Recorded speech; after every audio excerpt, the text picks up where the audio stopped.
Olá, Taubaté, aqui você se conecta com o nosso mix de conteúdos. Você confere comigo agora os destaques da edição desta quarta-feira, 9 de outubro de 2024. Tem os melhores shorts da nossa grade de programação, as informações que mexem com o seu cotidiano. Você é o nosso detetive para descobrir junto com a gente que lugar é este. E na hora do papo temos uma entrevista sobre o dia do atletismo. Então, se junte e se misture com a gente, que o Mix da TV está no ar.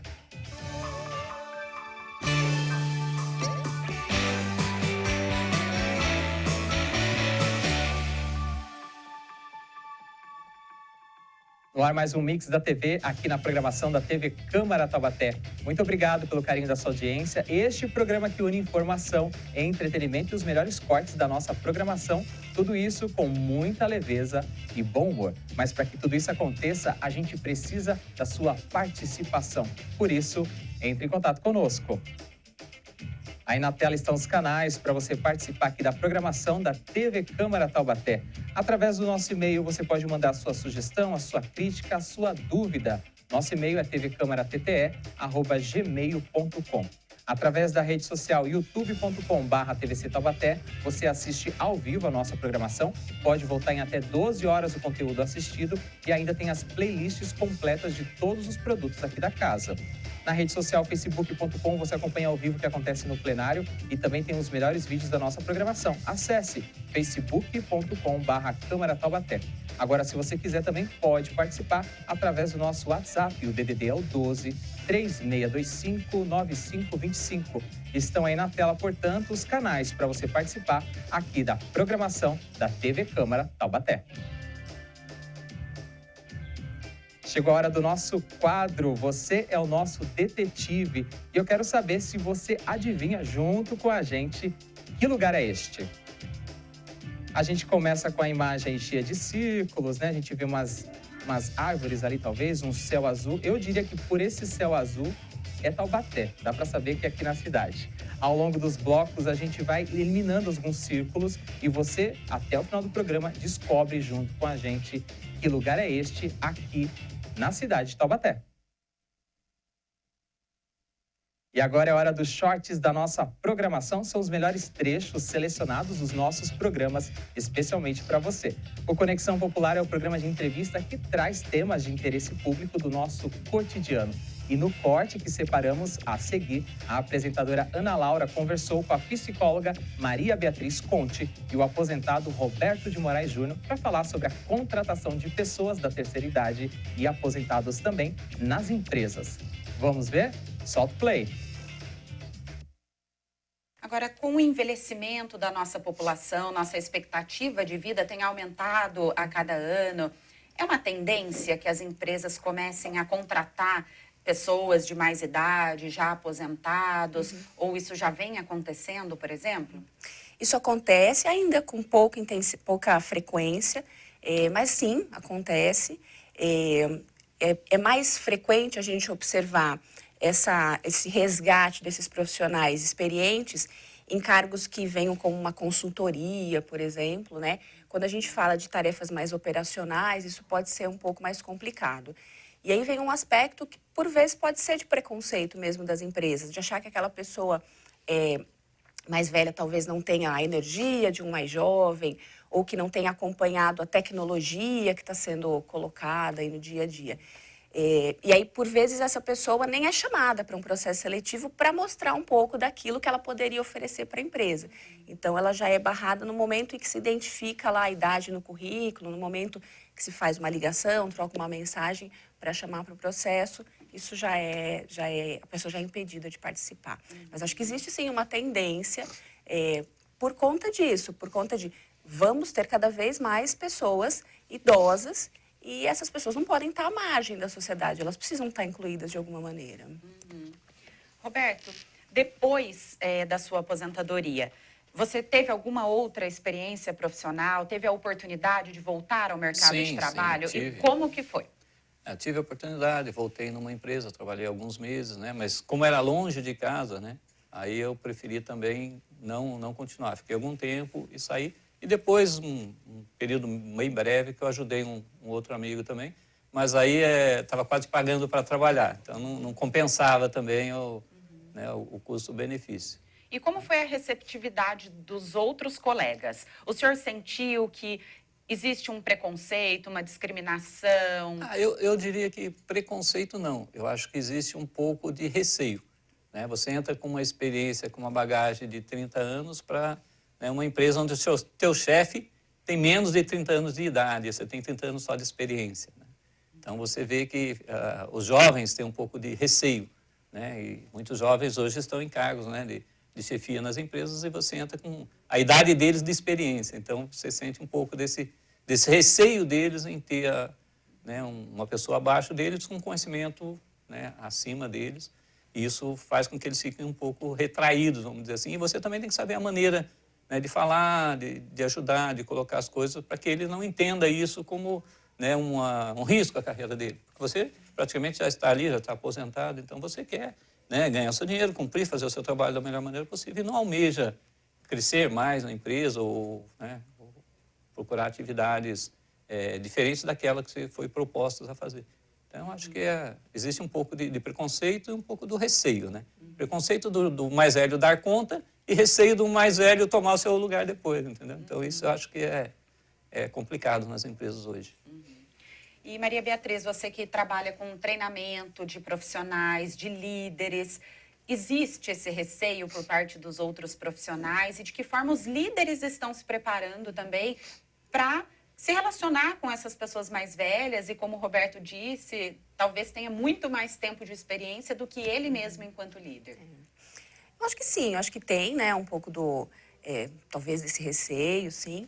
Eu acho que a parte positiva é que cada vez mais as pessoas, as empresas e as pessoas mesmo no mercado têm percebido a importância desse preparo para a liderança, não só da liderança técnica, mas da liderança gestão de pessoas mesmo.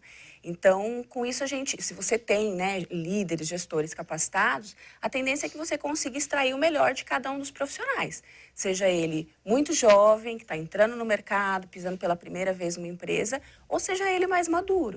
Então, o que esse gestor consegue extrair de cada um, consegue aproveitar de competências de cada um dos profissionais e chegar em resultados melhores. Eu acho que o gestor tem um papel fundamental nesse processo todo, de realmente conseguir integrar, ter equipes trabalhando de forma mais engrenadas, talvez. Tá? E a experiência, a bagagem profissional, ela é realmente um ponto positivo? Ou talvez as mudanças constantes, que hoje em dia têm sido numa velocidade muito maior, pode também atrapalhar esse profissional já aposentado que retorna ao mercado? A bagagem é importante, a gente não pode negar, né, o valor do conhecimento de um profissional que já passou anos no mercado. Agora, aliado a essa bagagem, é importante também a capacidade de atualização. Então, a gente vem de um mundo em que o acúmulo de conhecimento, o acúmulo de informação, ele até era importante, mas hoje a gente vive assim, mudanças muito rápidas. Então, ganha pontos aquele profissional que tem essa capacidade de se atualizar. Então, fazia de um jeito, dava certo, daquilo que eu fazia, que adaptações foram necessárias, como é que eu posso trazer isso hoje? Porque senão a gente não consegue dar conta realmente de acompanhar aquilo tudo que vem rolando. Cada dia é uma novidade, cada dia é uma coisa diferente, a gente precisa estar antenado nisso. E aí, gostou desse trecho do Conexão Popular sobre aposentados, terceira idade, longevidade? O programa completo está disponível no nosso canal, youtube.com/TVC Taubaté. Lá tem uma playlist completa de todos os assuntos. Lembrando que o Conexão Popular agora está ao vivo todas as quartas-feiras aqui na programação da TV Câmara Taubaté. E falando em terceira idade, ainda no programa de hoje, a gente tem o quadro Bons Tempos, onde nós vamos trazer dicas relacionadas aos setores da terceira idade, com muita informação para você. Então fique conectado aqui com a gente. E agora a gente dá sequência aqui no nosso programa. É hora da gente ver mais um short aqui da nossa programação. Ano passado, nós lançamos um especial de 3 episódios contando toda a história aqui da TV, em homenagem aos 20 anos da TV Câmara Taubaté. E nesse trecho que selecionamos, vamos trazer agora histórias contadas da criação do Conselho Público da TV. Vamos ver? Solta o play! Em então, também de forma pioneira, a Câmara instituiu o Conselho Público de Comunicação, que garantiu a democratização da minha existência.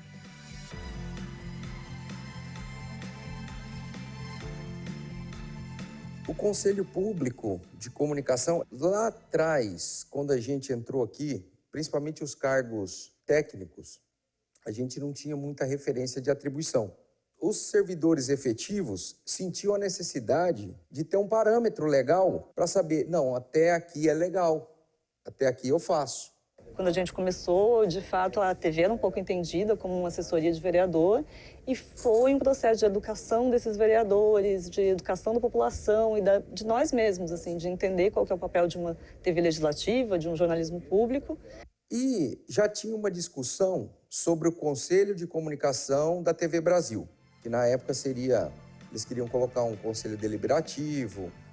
O vereador Carlos Peixoto, por ele ser próximo da TV, os servidores efetivos começaram a levar essas ideias para ele.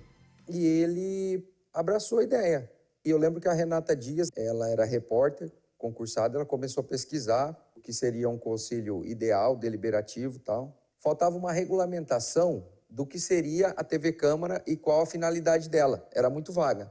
2 resoluções de 2009, a 137 e a 138, que uma regulamenta o funcionamento da TV Câmara e outra cria o Conselho da TV Câmara.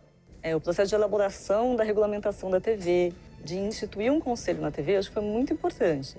Uma vez que o Conselho visa, né, a proteger a TV Câmara no sentido de estar sendo transparente, né, levando a informação, sendo de forma igualitária, não tendo nada partidária, né? Todo o gerenciamento daquilo que acontece dentro da TV Câmara. Né, os programas, deliberar sobre os programas, deliberar sobre as pautas. Porque a TV é um órgão do município, é um órgão de Estado, não pode ter influências políticas. Né? Então, o Conselho ele vem num momento muito importante para garantir a independência, inclusive, da própria TV Câmara. É bom dizer que o Conselho ele é composto por 3 servidores de carreira e 3 pessoas da sociedade civil organizada. O Conselho ele tem a importância central exatamente de fazer essa democratização da comunicação. Como é que você democratiza um veículo? Né? Dando a participação tanto do poder público quanto da sociedade civil. Então, acho que também foi um processo de construção até a gente chegar num momento que os vereadores começaram a entender melhor o que era o nosso trabalho, o que era um trabalho de assessoria de vereador. E acho que com os anos isso foi melhorando também. Olha, quando a gente tem um órgão de imprensa independente, você tem a liberdade de trazer a notícia e que este cidadão possa formar a sua opinião, não direcionar a opinião do cidadão. Que hoje eu vejo no seu editorial uma independência muito grande. Acho que a gente ouve todas as pessoas, independente de sigla partidária. A imparcialidade da TV Câmara ela é muito importante porque ela vai deixar ao telespectador fazer a sua decisão política. A imprensa independente é muito importante, né? Eu sou muito a favor da imprensa neutra. A imprensa, a TV, o repórter, o apresentador, ele não pode ter lado. Ele tem que passar a credibilidade da notícia para a população. E é isso que a TV Câmara de Taubaté faz. Eu desejo um conselho cada vez mais forte, cada vez mais independente. Isso é seguro para a sociedade quando você tem um conselho independente. Aqui tudo que é resolvido, tudo que é debatido, fica nos anais da TV Câmara. E a TV ela presta um serviço maravilhoso, magnífico para a sociedade, né? Por ser a primeira TV da nossa região. E isso nos orgulha muito. Somos taubatianos, estamos aqui para o bem da cidade de Taubaté.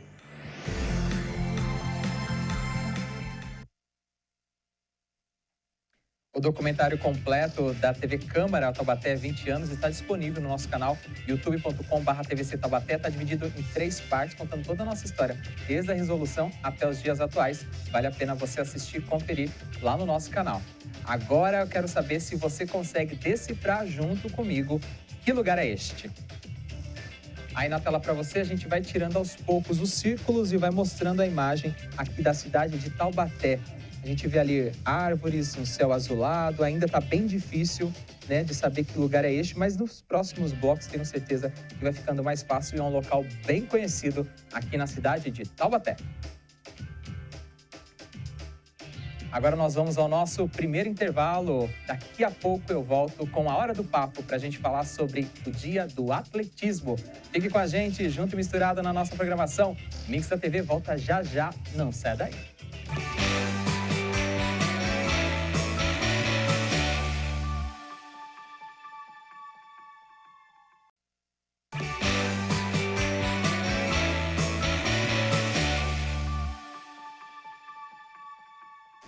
Estamos de volta com o Mix da TV nesta quarta-feira, 9 de outubro de 2024. Hoje é o Dia do Atletismo e este é o nosso assunto agora na Hora do Papo.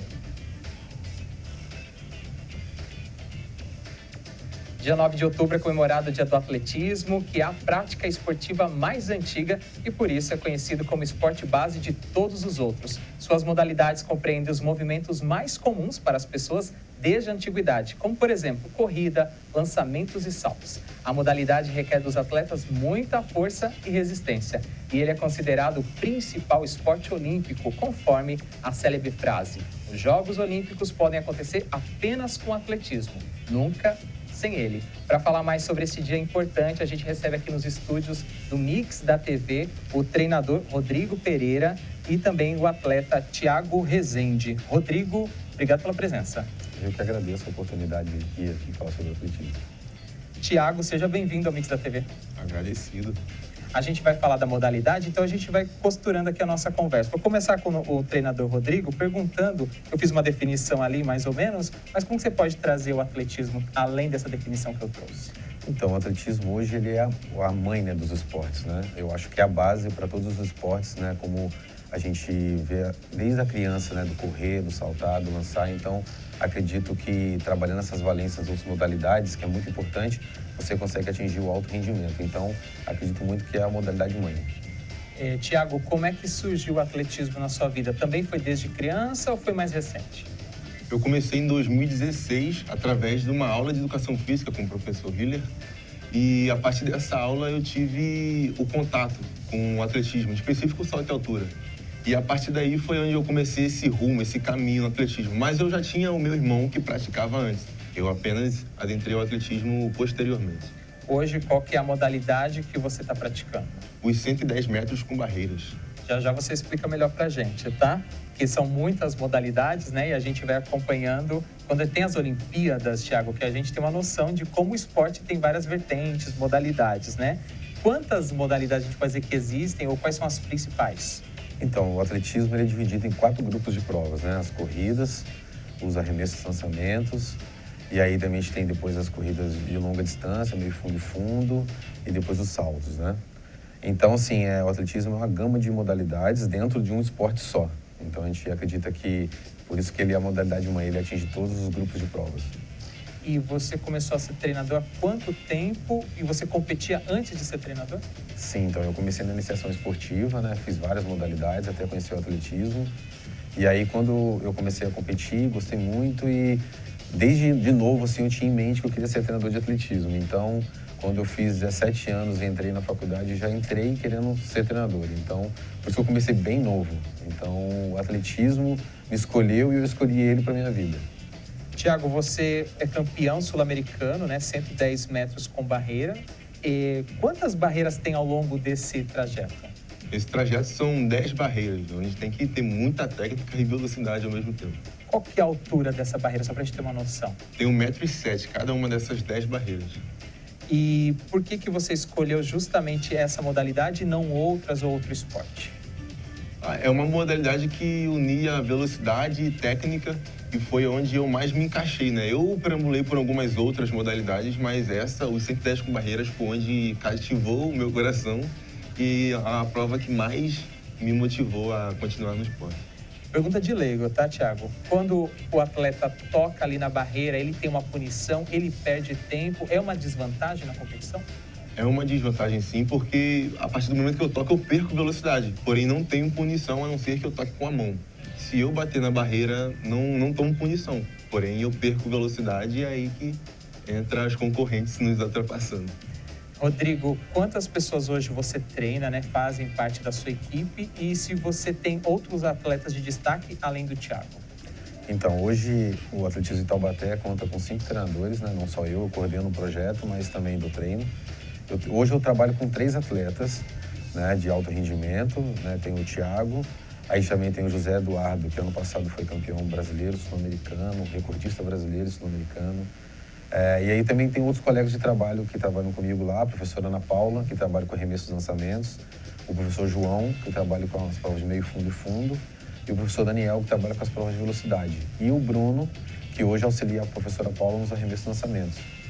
Thiago, hoje você se dedica apenas a 110 metros com barreiras, né? Quais são as maiores dificuldades dessa modalidade e como é a sua rotina de treinos?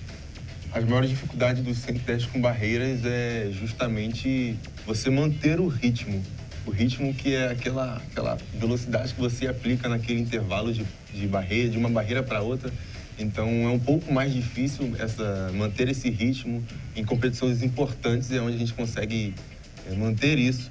E os treinos, nesse atual momento estamos de férias, mas nós treinamos de segunda a sexta, alguns dias sábados, e mantemos essa intensidade nos treinos e logo já estaremos de volta. Como que é essa carga horária? Vocês fazem atividades como musculação, fortalecimento, também corre todo dia? Conta pra gente aí pra dizer que não é tão fácil, tem que ter disciplina, né?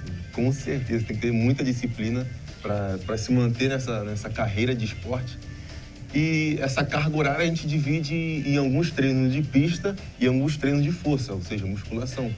E essa divisão acontece dependendo do período que nós tivermos. Tem o competitivo e o período de base também. E às vezes é segunda, sexta e sábado pista, sexta no caso, né? E fazemos terça e quinta a musculação. Porém, às vezes também alterna esse padrão. Você tem uma noção de quantos quilômetros você percorre assim toda semana para fazer os treinos? Por semana, creio que entre uns 800 a 1 quilômetro, mais ou menos. Porém, porque nós buscamos a intensidade, então as corridas que nós fazemos são curtas, porém com muita intensidade. Aí não percorremos tantos quilômetros, no caso. Você foi um dos atletas selecionados para fazer uma vivência agora nos Jogos Olímpicos de Paris, né, Thiago? Conta pra gente como que foi você ter sido selecionado, como foi essa vivência, essa experiência junto com a elite do esporte brasileiro. Com certeza, essa vivência foi sensacional. Você ser convidado para participar dos Jogos Olímpicos, para poder assistir, acompanhar, vivenciar, estar ali perto de vários atletas do Brasil e até de outros países do mundo, foi uma experiência que o COB me proporcionou, que foi muito boa para a motivação da minha carreira e continuidade do que eu tenho trabalhado até aqui. Mostrou que o nosso projeto tem fluído muito bem, eu com o treinador Rodrigo, e está acontecendo de forma muito boa. Até porque eu fui o único do atletismo, representante do atletismo, né? Era cada um de um esporte, e eu fui selecionado ao atletismo. Foi uma vivência muito importante para mim, porque eu vivenciei lá coisas que eu nunca tinha vivenciado antes, e por ser os Jogos Olímpicos de Paris 2024, foi um impacto maior ainda. Você chegou a treinar com algum atleta ou foi mais vivências sociais, interações? Foi mais vivências sociais e interações, porém nós tivemos um contato com o treinamento de um pessoal do taekwondo, do vôlei e alguns treinos assim.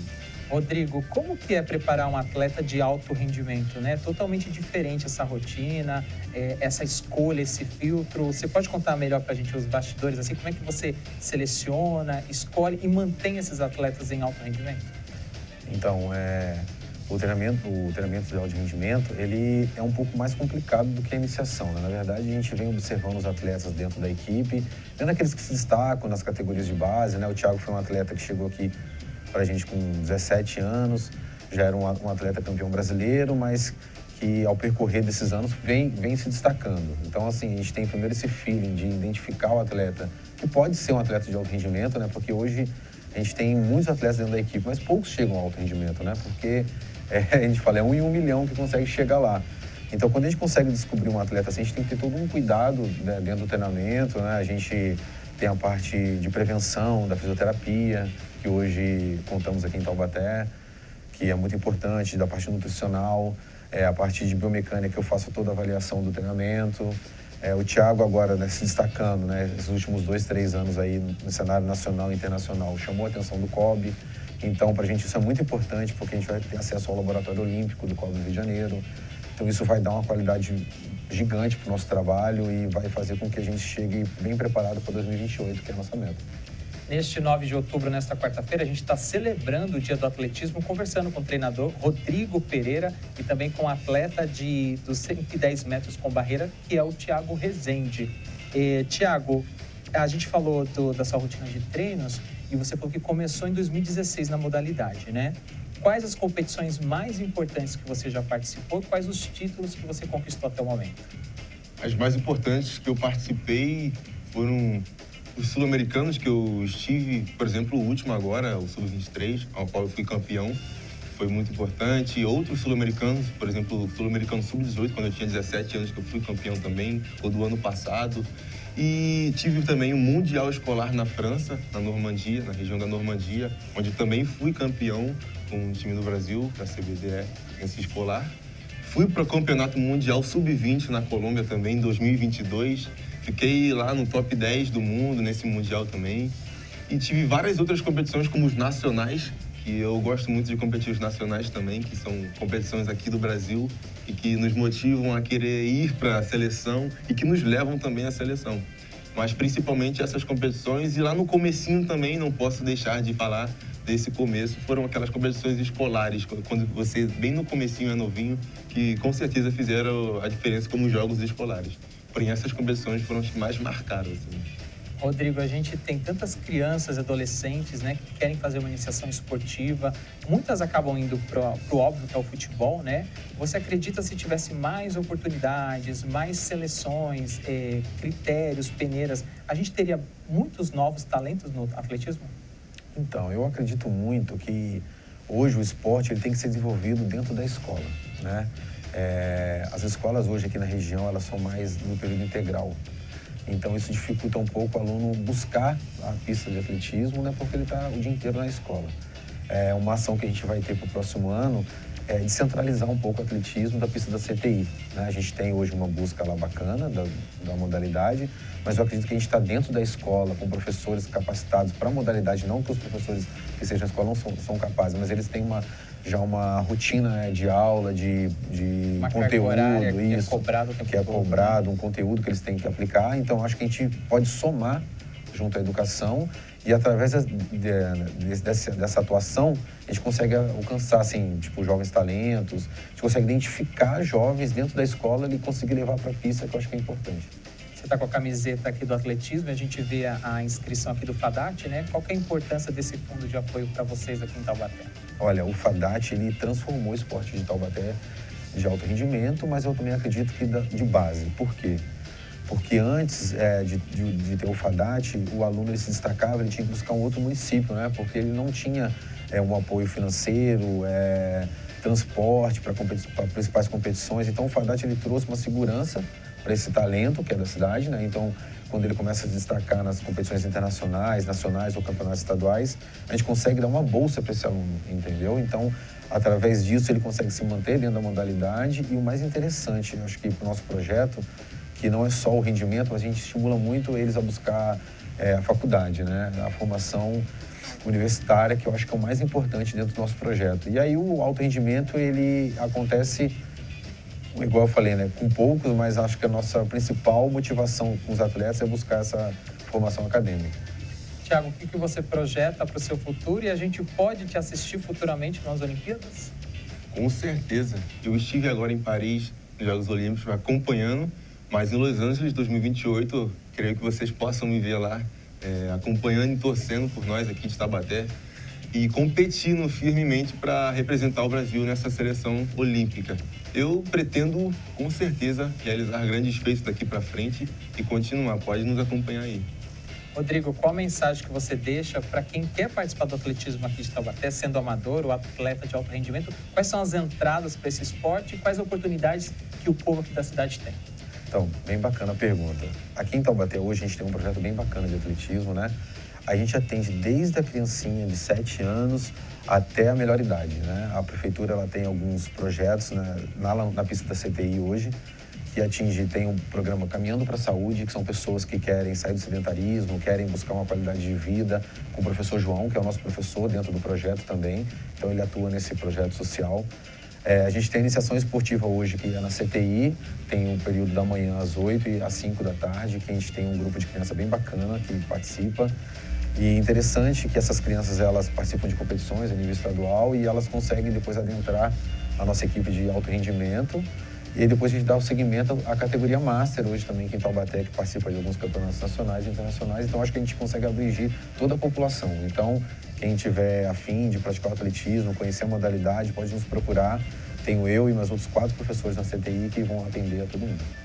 Também quero agradecer aqui a parceria com a Secretaria de Esportes, Lazer e Qualidade de Vida da Prefeitura de Taubaté, que tem nos propiciado essas pautas, trazido esses atletas, treinadores, vários personagens importantes para a gente contar a história do esporte, não só amador, mas também de alto rendimento aqui na cidade de Taubaté. Fica o nosso agradecimento. Para a gente encerrar, Thiago, gostaria que você deixasse uma mensagem aí para quem está assistindo a gente, está no esporte ou pretende iniciar no atletismo e como você quer trilhar um caminho aí de sucesso. Nós precisamos ter muita disciplina nesse caminho. Quando você está de frente para qualquer tipo de carreira, tem que ter muita disciplina e confiança em si mesmo de que você vai alcançar o seu objetivo. Treine, se esforce, trabalhe para você alcançar isso e não para por nada. Vamos juntos e vamos vencer tudo. No dia do atletismo, quero agradecer a presença do atleta Thiago Rezende, campeão sul-americano de 110 metros com barreira. Parabéns pelos resultados, pelas conquistas, sucesso na sua trajetória. Também quero agradecer ao treinador Rodrigo Pereira, né, porque está fazendo esse trabalho aqui não só com os atletas de alto rendimento, mas toda a população. Parabéns pelo seu dia e que seu trabalho se estenda aí por muitas e muitas décadas. Muito obrigado pela oportunidade. Assim a gente encerra a nossa Hora do Papo e agora é hora de você tentar ser o nosso detetive aqui no Mix da TV. Aí na tela para você tem alguns círculos e você vai tentar decifrar junto comigo que lugar é este que eu estou falando. Agora tá ficando muito mais fácil aí. Você pode pensar, é a minha casa, é a casa da vizinha. Vai pensando, mas é um ponto muito importante. Ainda no programa, nesta edição, tem a resposta correta de que lugar é este. Mais um intervalo bem rápido aqui no nosso programa. Daqui a pouco eu volto com mais shorts da nossa programação e tem o nosso quadro Mix de Notícias. Continue com a gente, junto e misturado na nossa programação. O Mix da TV volta já já. Não saia daí.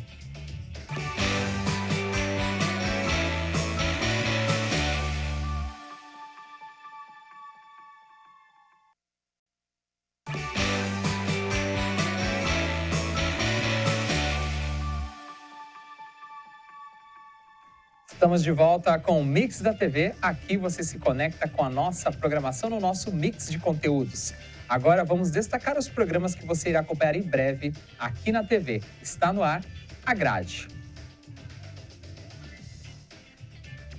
Destaque que eu trago nesta edição é o programa Em Prosa. Nele, personalidades que contam suas histórias e vivências. Toma aquele belo cafezinho com a apresentadora Tânia Vinhas no Em Prosa. Programa quinzenalmente inédito aqui na programação da TV Câmara Taubaté. Vale a pena você lá procurar, vale a pena você ir lá, né, no nosso canal no YouTube, procurar o programa, assistir. Você vai ter histórias importantes, comoventes e que mexem com o nosso dia a dia. E agora tem mais uma dica aqui. Que lugar é este? A gente vai limpando a imagem, tirando os círculos. Ali do lado esquerdo aí da sua tela, você consegue ver um pedacinho de um prédio muito famoso aqui da cidade de Taubaté. Tenho certeza, se você está ligadinho aqui na cidade, já sabe de que local nós estamos falando, mas pode ser que alguém ainda não tenha pegado a dica. Ao longo do próximo bloco aí, você vai descobrir que lugar é este aqui em Taubaté. E a gente segue o Mix da TV com mais shorts da nossa programação. Agora a gente vai trazer o destaque do Em Prosa, que eu acabei de falar para você aqui na grade da TV. Apresentado pela repórter Tânia Vinhas, o programa conta as histórias de personalidades de Taubaté enquanto toma aquele belo cafezinho. Nesse trecho que separamos é da entrevista com a atleta de paraescalada Marina Dias, e ela conta pra gente um pouco sobre os desafios e as conquistas no esporte. Vamos ver? Solta o play! Estava pela sua cabeça, assim, a possibilidade, porque a gente costuma ver competição, Estados Unidos sempre ganha, Canadá sempre ganha, Japão sempre ganha. às vezes a gente chega um pouco com esse complexo de vira-lata, né? Tipo, quem sou eu? Mas você já chegou com isso também? Eu falo, não, eu posso ganhar, eu vou levar essa. Apesar de ter ouvido isso, não isso exatamente, vamos lá, mas não, sem pretensão nenhuma. Eu falei, não, eu vou para fazer uma melhor. Então, mesmo que não viesse, eu me preparei para estar numa boa forma física, né? Tá treinando muito e chegar lá e tentar um bom resultado. Eu queria um bom resultado. Eu gostaria muito de trazer muito dinheiro, uma medalha. Fora isso, né? É caríssimo pra gente. Então, eu fiz um investimento ali, não só de tempo, né? Porque eu uso, até hoje, né? Eu uso praticamente todo o meu horário livre para treinar. Então, minha vida social foi bem prejudicada para fora da escalada, né? Tem isso do atleta amador. No seu caso, não é um atleta amador, né? Já é campeã mundial. Mas no caso do atleta, muitos atletas não podem viver do esporte. Você dá aula, é professora. Como é conciliar essa... Como você disse que recebeu uma homenagem lá na Câmara, ficou, meu Deus, será que eu vou poder deixar o serviço para fazer isso? É ali um quebra-cabeça para conseguir, né, conciliar tudo. Como que é essa sua rotina? Primeiro que para ir para as competições eu tive muita sorte, porque quando a gente vai para a competição a gente precisa tirar vários dias, né? Porque só para ir, para voltar são 2 dias. E aí, eu tive muita sorte não, né? Eu tenho um benefício que é que eu sou servidora federal. E um servidor federal, quando vai para o Brasil representar o país como atleta convocado pela federação e tal, tem direito a esse afastamento. Então eu consigo facilmente não, né? Tem que pedir uma autorização para o Ministério do Esporte e tal. Mas eu consegui ter esses afastamentos. Eu tirei 5 dias para cada competição no ano passado que eu fui. Então foram 4 competições. Então eu consegui esse afastamento aí sem ter prejuízos para o meu trabalho. Eu tenho um chefe super compreensível, que me apoia muito. Então, ele meio que deixa eu participar das competições. E, na verdade, né, tirando os dias de competição mesmo, eu acabo trabalhando enquanto eu estou lá também. Correria. É corrido. Mas o pior não, né? O mais cansativo é no dia a dia, né? Que trabalhar o dia inteiro, cuidar da casa, né, dos bichos, tem vários bichos, e chegar para treinar aqui. Muitas vezes eu chego aqui 8 da noite para começar a treinar. Então, aí chego em casa depois que eu vou fazer a jantar. Tem que gostar muito de escalada para manter.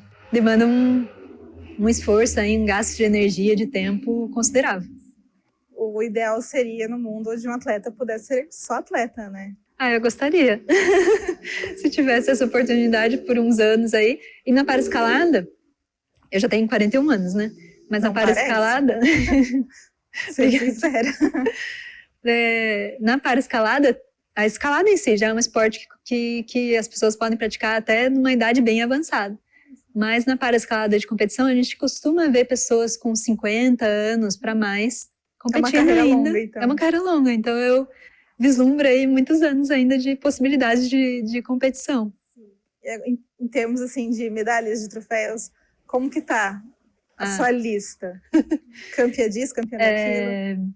Eu fui campeã de 3 Copas do Mundo, 2 nos Estados Unidos e uma na Áustria.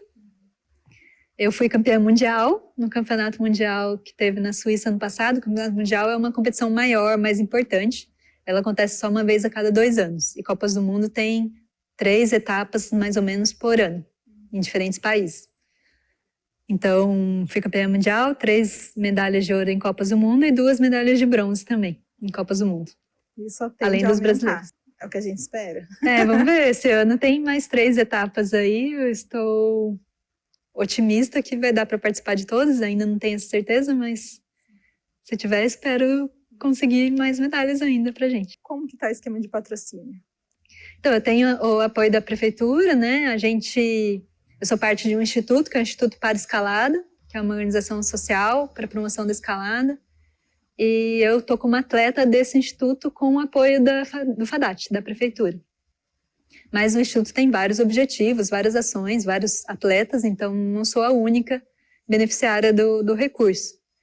Então, tenho ainda um apoio em equipamentos, em em comida, mas não tenho ainda patrocínio para me ajudar nas viagens, que é o principal custo, né? Cada viagem não sai por menos de 10, 15 mil reais.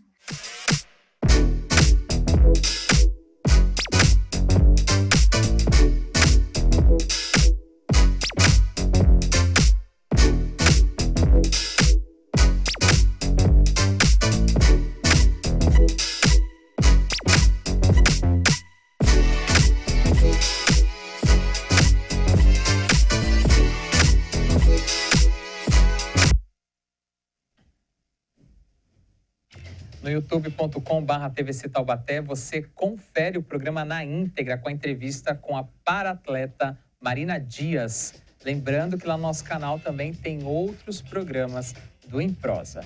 E dando sequência ao nosso programa, vamos agora para o nosso Mix de Notícias. Começamos o nosso Mix de Notícias, o quadro que te deixa por dentro dos assuntos mais interessantes. Vamos então com a nossa primeira notícia. Uma dica para quem quer se atualizar e se profissionalizar na área de TI, área de programação. A Universidade de São Paulo, a USP, abriu as inscrições para um curso de programação em Python para quem deseja aprender a linguagem de programação do zero. A iniciativa é gratuita e não requer conhecimento prévio, ou seja, qualquer pessoa pode se inscrever, incluindo alunos do ensino médio.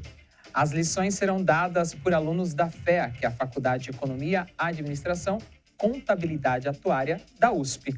No total, o curso tem previsão de duração de 2 meses, com carga horária de 30 horas e contará com um projeto final, além de momentos para tirar dúvidas. Já as aulas gravadas, melhor dizendo, são gravadas, e transmitidas também pelo YouTube. Os horários de divulgação de cada aula do cronograma serão divulgados antecipadamente aos alunos. Ao final do programa, os participantes recebem um certificado caso tenham concluído 70% das listas de exercícios e sejam aprovados no projeto final. Para se inscrever ou para mais informações, acesse o Instagram, instagram.com/fea, FEA.dev, DEV. Vou repetir, instagram.com/fea.dev. Está aí na tela para você. As informações são do site Canaltech. E agora a gente tem uma segunda notícia aqui no nosso Mix. Em maio deste ano, o presidente Luiz Inácio Lula da Silva, do PT, sancionou a lei que determina a volta da cobrança do seguro obrigatório de veículos terrestres, antes conhecido como DPVAT. Agora passa a se chamar SPVAT, Seguro Obrigatório para a Proteção de Vítimas de Acidentes de Trânsito, e volta ao calendário 5 anos após a extinção do DPVAT, que ocorreu lá no governo do ex-presidente Jair Bolsonaro. A cobrança voltará a ser obrigatória para todos os donos de veículos terrestres, como carros, motos, caminhonetes e caminhões, e o pagamento seguirá como antes, sendo cobrado uma vez por ano. Segundo o texto publicado no Diário Oficial da União, seu valor terá como base o valor global estimado para o pagamento das indenizações e das despesas relativas à operação do seguro.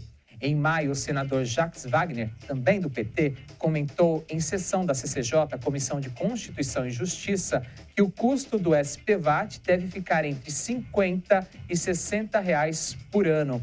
A data para o pagamento do seguro ainda não foi divulgada. Estima-se que o SPVAT seja pago junto com o IPVA do próximo ano. O motorista que não fizer o pagamento do SPVAT não poderá fazer o licenciamento e nem circular em via pública com o veículo. Caberá ao CONTRAN, o Conselho Nacional de Trânsito, garantir o cumprimento da lei. Não existe uma punição direta para o não pagamento, mas ele impossibilita o licenciamento do veículo. E também a questão do veículo circular, sem o licenciamento, é uma infração gravíssima, com multa de R$ 293 mais ou menos e 7 pontos na CNH, além da apreensão do veículo. Essas informações são do G1 Carros. Continuando o nosso mix de notícia, tem mais uma informação agora sobre saúde. Água com gás ou sem gás? Essa é uma pergunta que você normalmente ouve em bares ou restaurantes. E você provavelmente tem uma preferência. Mas será que existe alguma diferença para a saúde escolher entre uma ou outra? Bem, as bolhas no líquido gaseificado são criadas pela adição de dióxido de carbono à água filtrada. Ele reage para produzir ácido carbônico, o que torna o conteúdo mais ácido. A água é a melhor maneira de hidratar nosso corpo. Pesquisas mostram que quando se trata de hidratação, seja com ou sem gás, são igualmente eficazes.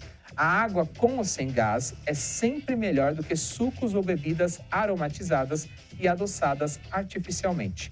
Não há evidências de que a água com gás prejudique os ossos, embora o consumo excessivo de refrigerantes esteja associado ao aumento de fraturas. Isso se deve, em grande parte, à associação com taxas mais altas de obesidade. A água com gás é mais ácida do que a água sem gás e a acidez pode amolecer o esmalte dos dentes. Na maioria dos casos, seria necessário que uma grande quantidade de água com gás passasse pelos dentes por um longo período de tempo para causar algum dano perceptível. Entretanto, se você range os dentes com frequência, o amolecimento pode aumentar os danos causados. O ponto principal é que a água é essencial, nos hidrata e tem inúmeros outros benefícios para a saúde. A água com ou sem gás sempre será a bebida mais saudável a ser escolhida. E se você estiver preocupado com qualquer impacto sobre o esmalte dos dentes, um truque é tomar um pouco de água sem gás após beber a água com gás. Isso ajuda a enxaguar os dentes e a fazer com que a acidez da boca volte ao normal. Volte ao normal, melhor dizendo. Essas informações são do portal Metrópolis. E agora, para a gente encerrar o nosso mix de notícias, a gente tem a nossa última informação para você que quer se qualificar e se preparar para o mercado de trabalho. O Instituto Federal está com inscrições abertas para cursos de graduação EAD gratuitos, sem a necessidade de usar a nota do Enem. Há vagas disponíveis em várias áreas e para polos diferentes. Com o processo seletivo próprio, o Instituto Federal oferece cursos presenciais e à distância, ideais para quem busca flexibilidade e também qualidade no ensino. Os cursos à distância disponíveis no Instituto são oferecidos em parceria com a UAB, que é a Universidade Aberta do Brasil, garantindo a qualidade e a credibilidade da formação. As aulas são virtuais, com alguns encontros presenciais para avaliações e também atividades práticas. Para quem vai ingressar na graduação EAD gratuita, basta seguir as orientações do edital e participar do vestibular próprio da instituição. As inscrições são feitas online e os candidatos devem ficar atentos ao prazo, que vai até o dia 14 de novembro. O vestibular é composto por uma prova objetiva, uma redação, que será aplicada no dia 8 de dezembro. A prova inclui questões de múltipla escolha sobre disciplinas como português, matemática, ciências humanas, além de uma redação dissertativa.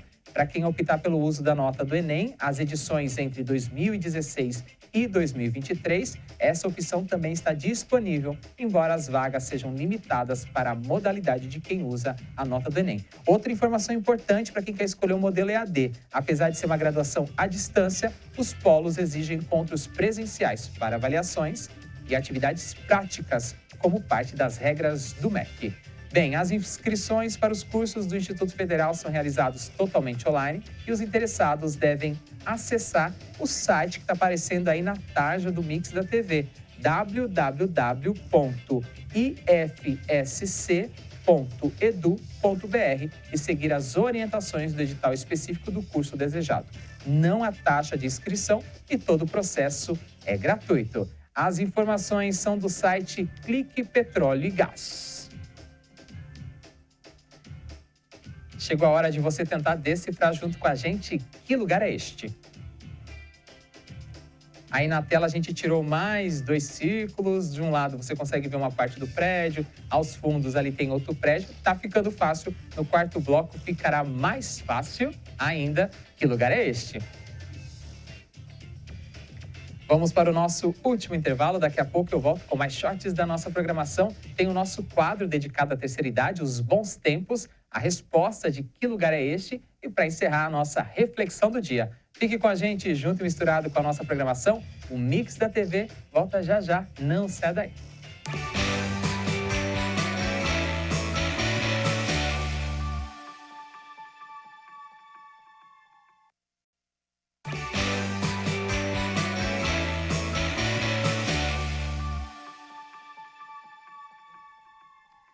Estamos de volta com o Mix da TV neste último bloco, nesta quarta-feira, 9 de outubro de 2024. Você é o nosso detetive para descobrir junto com a gente que lugar é este. Agora tá fácil, hein? Falta apenas um círculo, a gente revela no final deste bloco, mas eu acho que a maioria das pessoas já sabem que lugar é este aqui na cidade de Taubaté. E agora tem mais shorts aqui da nossa TV, os recortes mais interessantes. No programa Você Entrevista, diversos especialistas são convidados para esclarecer as dúvidas mais comuns de assuntos do nosso cotidiano. Separamos para vocês algumas perguntas que fizemos para a psicóloga Rúbia Morgado sobre o tema valorização da vida. Vamos ver? Solta o play!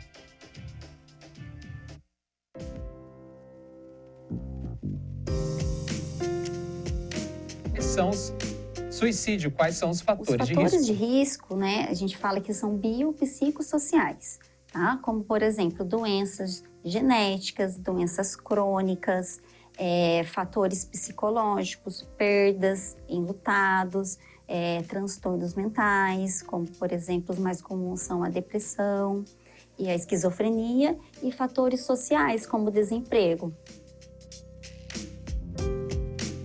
Quais sinais podem indicar tendência ao suicídio? São vários sinais, né? Mas, assim, os mais comuns são a pessoa que fica, assim, numa tristeza mais prolongada, né? Um isolamento social, né? É aquela pessoa que fica mais no quarto, não tem muito contato com os outros familiares da casa, tem um discurso muito pessimista, né, de um sentimento de desvalia. Ela traz tudo isso nesse discurso. Também perguntamos, quando alguém fala em suicídio, já seria um alerta? É um sinal, sim, né, de que a pessoa precisa se fortalecer emocionalmente, né, porque os obstáculos na vida ocorrem, né, seja no término de um relacionamento, seja na profissão, no trabalho, em vários aspectos. Então, é um sinal de que essa pessoa precisa mesmo passar por um acompanhamento psicológico, né, para trabalhar e saber lidar e manejar todas as emoções.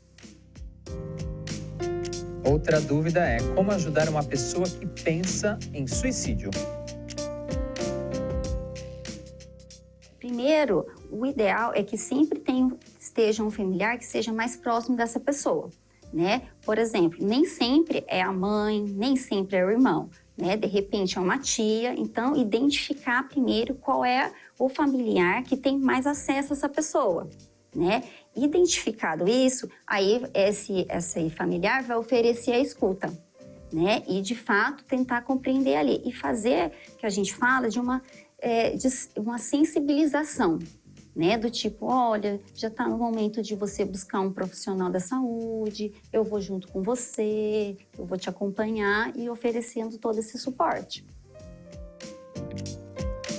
Também perguntamos, quando alguém se coloca em risco, podemos obrigar a buscar tratamento? O que pode fazer quando a gente identifica que a pessoa está se colocando em risco, né? Seja através de cartas, de posts, né, na rede social, ou com comportamento que a gente fala autolesivo, né, de se cortar, né? Tem a opção do familiar acompanhá-lo até a UPA. Tá? Lá na UPA ele vai ser medicado e orientado, aí depois inserido num tratamento ambulatorial. Mas, assim, de obrigar, não tem essa opção, não. Também questionamos quais atividades ajudam a afastar ideias suicidas. Essas ideias suicidas, né, elas aparecem geralmente quando a pessoa se percebe que ela não tem um sentido na vida. Né? Eu escuto muito isso. Nossa, minha vida não faz mais sentido. Eu passeava bastante, não é mais a mesma coisa. No meu trabalho não está mais a mesma coisa. Então, a gente percebe que existe uma perda de sentido, né? E como que a gente trabalha, né, com isso? É um familiar ou até mesmo outro profissional da saúde junto, né, que vai orientar em quais atividades são prazerosas. Primeiro, para identificar e alcançando isso, Porque, por exemplo, para algumas pessoas é importante eu estar fazendo alguma atividade de artesanato manual, para outras de repente eu sentar no parque e ver o movimento. Então, primeiro é identificar quais são os eventos prazerosos da pessoa e depois começar trabalhando nisso. Também perguntamos: quem tenta suicídio está apenas buscando atenção e ajuda? Só o fato, da pessoa usar dessa tentativa para chamar a atenção já é algo que tem que ser olhado. Já é algo que está interiorizado, que a pessoa não está sabendo mostrar. Entendeu? Já é alguma dificuldade, já é um motivo sim de alerta, sim. Não deve ser ignorado. E também perguntamos: pessoas que tentaram suicídio vão tentar novamente? Tem a possibilidade, sim. Por isso que é importante dar o suporte para essa pessoa. Seja o suporte familiar, fazendo a escuta, observando, acompanhando essa pessoa, quanto o profissional. Acabamos de passar pelo mês de setembro, que é o Setembro Amarelo, o mês de valorização da vida. O vídeo completo está disponível no nosso canal youtube.com/TVC Taubaté. Lá tem outras dúvidas que são esclarecidas pela psicóloga. Vale a pena assistir, compartilhar e ajudar alguém do seu meio social. Agora a gente continua aqui o nosso programa. Agora é o momento dos bons tempos, o quadro que traz informações e dicas de conteúdo para a melhor idade. E no quadro Bons Tempos dessa semana, eu trago dicas de saúde para a terceira idade. Mesmo depois da aposentadoria, os idosos estão cada vez mais ativos. Esses são dados do IBGE, o Instituto Brasileiro de Geografia e Estatística, que comprova que a população está envelhecendo de forma rápida e intensa, e as pessoas acima dos 60 anos já representam mais de 14% da população total. A expectativa de vida também aumentou consideravelmente nos últimos anos. Para as mulheres, a média de 79 anos e para os homens, 72. Um crescimento que indica melhorias nas condições de vida e saúde da população como um todo. Essas mudanças trazem inúmeros desafios e é preciso balancear o bem-estar e a independência dessa população, não deixando de dar atenção e o cuidado necessários à saúde. A grande maioria dos idosos é portadora de doenças ou disfunções orgânicas, principalmente em condições crônicas, o que não deve significar limitação ou mesmo restrição de sua participação social. Pensando nisso, nós do Mix da TV elencamos 5 cuidados para a saúde do idoso de forma ampla e diversa. Vamos conferir. A gente começa com assistência médica. A qualidade de vida não se restringe à saúde, mas certamente é um fator de grande importância para a população idosa. Acompanhamento médico regular e especializado com um geriatra ajuda a prevenir possíveis doenças ou disfunções e tratar também daquelas já diagnosticadas. Depois dos 60 anos, o corpo passa por intensas mudanças e faz parte desse acompanhamento integral ajudar o idoso a entendê-las e saber se adequar às novas necessidades que vão surgindo a cada fase. As equipes médicas e a família também precisam adaptar a esse novo quadro, desenvolvendo outros níveis de atenção mais próximos e minuciosos para a saúde do idoso. Agora a segunda dica, alimentação. Uma boa alimentação é fundamental, para todas as fases da vida, porque previne doenças, melhora a disposição. Para a saúde do idoso, é ainda mais importante, porque o corpo tem outro ritmo. Os órgãos já não funcionam na mesma velocidade de antes, o nível de água no organismo é bem menor, assim como outros hormônios. Um estudo feito no Japão de 2016 mostrou a força da dieta balanceada para longevidade e também prevenir o risco de morte. Poucas calorias distribuídas entre legumes, frutas, grãos, cereais, ovos, produtos de soja e a ingestão adequada de peixe e carne são uma boa dica. Além disso, também é indicado evitar comida processada e gordura saturada. Agora a gente vai com a nossa terceira dica, atividades físicas. A prática regular de atividades melhora a disposição para as ações cotidianas, ajuda a prevenir e tratar de doenças e pode se tornar um momento de sociabilidade. O leque de possibilidades é amplo e para escolher o exercício que melhor se adequa à saúde de cada idoso, o acompanhamento médico é essencial. Os esportes são quase sempre os mais procurados. Olha só essa lista: natação, hidroginástica, pilates, musculação. tênis e há uma infinidade aí de outros esportes. Há também opções menos comuns que podem ser tão interessantes quanto, olha só, dança, teatro, circo. Todas essas modalidades colocam o corpo em movimento e despertam as expressões artísticas. Tem mais dica: cuidar da mente. Falar em cuidado integral do corpo é lembrar que a mente é parte fundamental nessa história. Acompanhamento psicológico e psiquiátrico são essenciais no processo de aceitação e independência dessa fase da vida. Atividades que despertam a mente, sair para caminhar, ir ao cinema, visitar os amigos, ter o apoio da família, também ajudam no envelhecimento ativo e sadio. E agora a gente encerra com a nossa quinta dica, que é a adaptação da sua casa.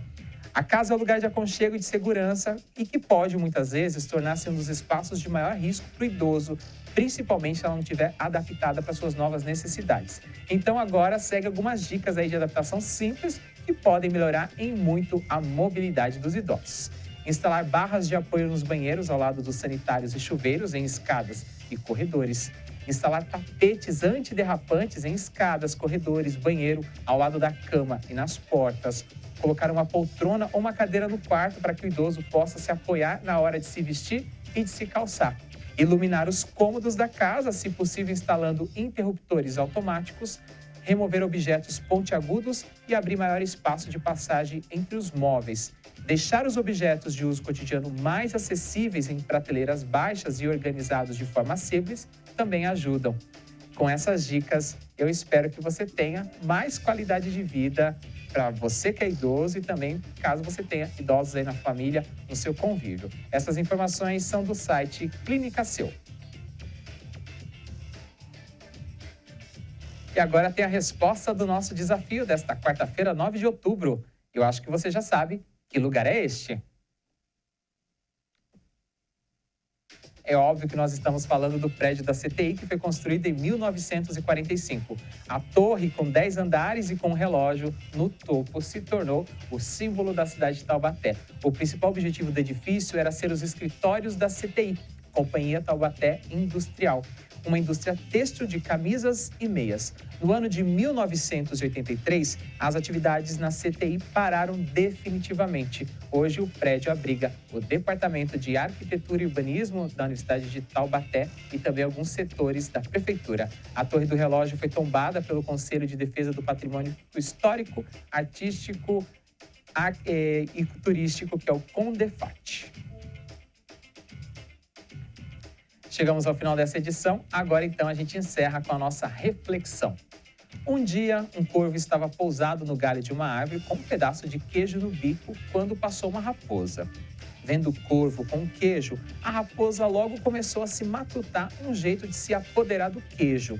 Com essa ideia na cabeça, foi para debaixo da árvore, olhou para cima e disse: "Que pássaro magnífico avisto nesta árvore, que beleza estonteante, que cores maravilhosas. Será que ele tem uma voz suave para combinar com tanta beleza? Se tiver, não há dúvida de que deve ser proclamado rei dos pássaros." Ouvindo aquilo, o corvo ficou na espera e com muita vaidade para mostrar à raposa que sabia cantar. Então logo abriu o bico e soltou um sonoro grasnar. O queijo veio abaixo, claro, e a raposa abocanhou ligeiro aquela delícia, dizendo: "Olhe, meu senhor, estou vendo que o senhor tem voz. O que o senhor não tem é inteligência." Moral da história: cuidado com quem muito te elogia. O Mix da TV fica por aqui. Amanhã tem mais aqui na nossa programação. Shorts, informação e entretenimento para você. Continue com a gente, junto e misturado com a nossa programação.